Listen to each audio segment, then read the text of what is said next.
Hello, hello. So some of you have been here in my workshop where I've been working on various things. Um, and we are beginning this graduate class on canon law. This is the first class ever graduate class for all of us. And I've been trying my best to have an interesting class that also would be fun for me to teach. So, and I'm right now in the process of making this class. So you are having your first readings line up, and I'm arranging various Skype sessions or sessions with experts in canon law. So, and asking for your prayers. Now, speaking of canon law, there is introductory video lecture right there in the lesson of the day. There is this YouTube video recording. You can watch it. But I mean, if you really would like to go deeper, but more or less, I'm going to recap it. But it's not exactly that I'm going to retell everything what is there. But I'm not sure if you really, unless you're sort of more interested, maybe. So anyway, so it doesn't harm, but it's not absolutely mandatory or essential for you to watch it. So I try to respect your time as I respect mine. So canon law is something that's very important to contextualize as everything in the church. We are not just throwing quotes from the scripture, right? We are not sort of scripture bombers, right? That's dropping quotes from the scripture on a neighbor. So we don't do it, right? Sort of we take it philosophically. We would think whether this quote may be also applicable to me. Maybe my sins are even more outstanding, extraordinary than somebody else, and so on. We really take it within our Orthodox Christian philosophy, and the same rings true for canon law. So canons that we have there, and I really would like you to make sure that you know what councils are there, ecumenical councils and regional councils, what fathers are there, and ideally what to expect or to find in canons. So I'm not going to make up for undergraduate class. So therefore, to some extent, there will be gaps, and this is how to say straightforward. There will be gaps that you will have to bridge yourself, to cover yourself. So I'm not making up like guys who took undergraduate classes. They were more exposed to studies of canons, and they had more like hands-on experience. I will try to do my best, but it's not like I can fit here as a undergraduate class, right?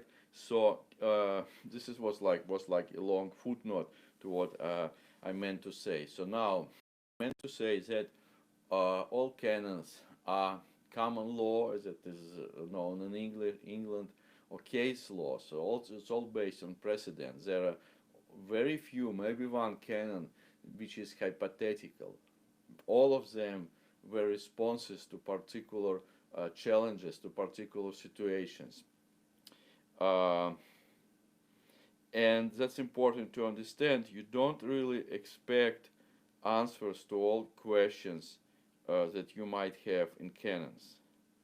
But at the same time, why do we need canons? And somebody can confront me and say, listen, it's not even smart to know canons because, I mean, we are backseat drivers.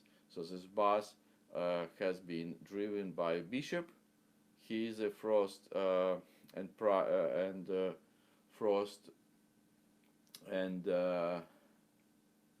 he's a Frost actually practitioner who uses canons. So true, true. Even if priest cites canons according to this canon, I cannot do that. According to that canon, I should do that to you. It's a worrying sign to me, a really worrying sign to me. If I hear this, I would say, well, this priest is not going to last for a long time, especially if he's a young man. If he's an old man, I don't know what to say. If he has been a priest for a long time, I'm sure there are cases like that. But mostly, if this priest is in his early age, I would say it's a worrying sign, because he is pretending that we are living in perfect reality, and we are not living in perfect reality. This reality has always been imperfect.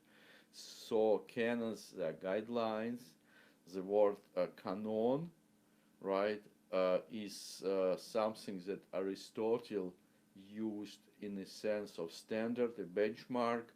Another meaning of this word is a plumb line, like a line, like a rope with a weight underneath that is still used in brickstone, in bricklayering, right? When you build a house, you really need to have like this corner. This corner you need to have it straight. So you would use this plumb line for this purpose, right? So, and gives you idea. Then of course the same question that Saint Philip the Apostle asked the eunuch of the Ethiopian queen. So do you understand what you read? So this always question that we need to have in front of our eyes. Like, do we understand canons? So if we read heresy and if we read schismatics, so is it fair just to apply it to everybody around, to like Lutherans, to everyone? I'm not saying no, but I'm saying that we need to. We don't take things for granted. We don't really need to bring our 21st century mentality into reading of the canon just plainly because this would be against the basic laws of doing history. Because, like I graded a paper recently from my Chicago Pastoral School student who was writing about natural science in Byzantium, but he came up with modern idea of natural science and tried to sort of take for granted that the Byzantines, who were very much in astrology and had some underdeveloped ideas about natural science, that they would really sort of understand natural science along the line as this American man would do. So we cannot do the same things to canons, right?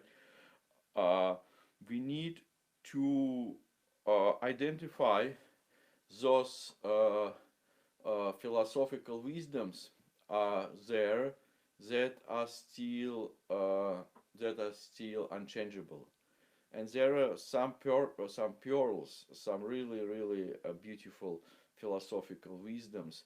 For instance, one of the canons which is very beautiful is Apostolic Canon 34.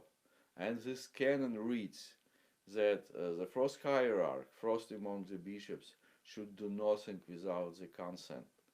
Right?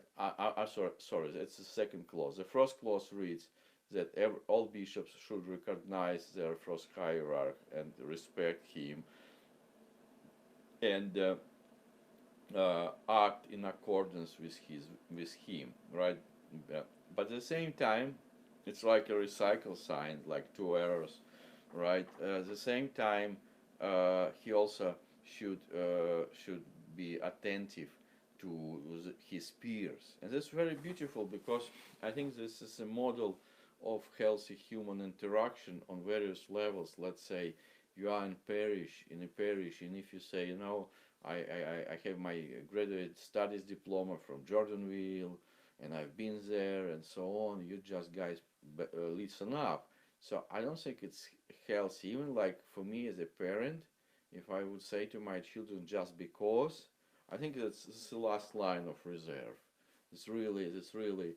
I mean, they basically just have to take it. I naturally see that with modern people, and my children are living proofs that it's not going to work, and it's not good for us as well, because we really need to take the pain and unpack why this is bad, why this is going to harm you, why you shouldn't do this. So in that, I think we are now called to have dialogues. I know that dialogue is a word that often compromised in our circles and so on, but nevertheless, it's still the only way to go in my idea. So the same this Canon very beautifully illustrates this. I was just had this long paragraph about parish, and the same would ring true about diets, and the same would ring true as I just said about the family. So this was Canon 34 Apostolic Canon, and there, if you fish out, you will find other beautiful pieces of wisdom. There are pearls. You kind of would go after pearls, like so, and that's why it makes all worth reading canons, right? And then uh, we are dealing with materials from the 3rd century until the 9th century. We are dealing with materials of like pre-Christian Roman Empire and early Christian, not fully Christianized empire, like apostolic canons. They are striking witness. They are of Syriac origin, right? And you should look at those tables that I posted there in today's class to see early pre-imperial canon law, and then you would see those collections. Please make sure that you identify the major collection, which is Norma Canon in 14 titles, right? So in 14 major departments, they are called titli, so major titles, because there are two types of canonical collections organizations. The one that was favored by the Byzantines was thematical. So there are themes, so titles, departments. They're dedicated to different themes, different subjects, right? So they were very useful to the bureaucrats when they need to get a quick answer on taps. They need to know what church says regarding this crime or this particular situation. And now we are using chronological organization, which is the Rudder would be chronological, and Nicene, ante-Nicene, Nicene, and what is this? Post-Nicene Fathers. So those volumes, which has maybe often better translation in English than impressive but sometimes problematic translation by Camgens. This Mr. Camgens, I think it was John Camgens of Chicago in 1908. He produced this translation of the Rudder in English. So it's impressive work, but sometimes problematic in the way he rendered the Greek into English. So now you know that you have the Rudder, and I'm sure all of you knew about this book, for better or for worse, and you have Nicene and ante-Nicene Fathers, so this collection, the volume 12, I think, second series, and then you have, which I highly recommend to you to get, this is book by Archbishop Peter Lullier, and let me just get it for you. And this is the Councils of, okay, I'm sorry. This is the book, right? The Councils of the Ancient Church. The Councils of the Ancient Church. And it's cost under $20, I believe, still available from St. Vladimir's. This is very scientific, academic, but at the same time,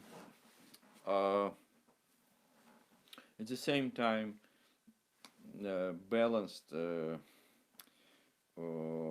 comments for the first 4 ecumenical councils. So really, if you are interested in having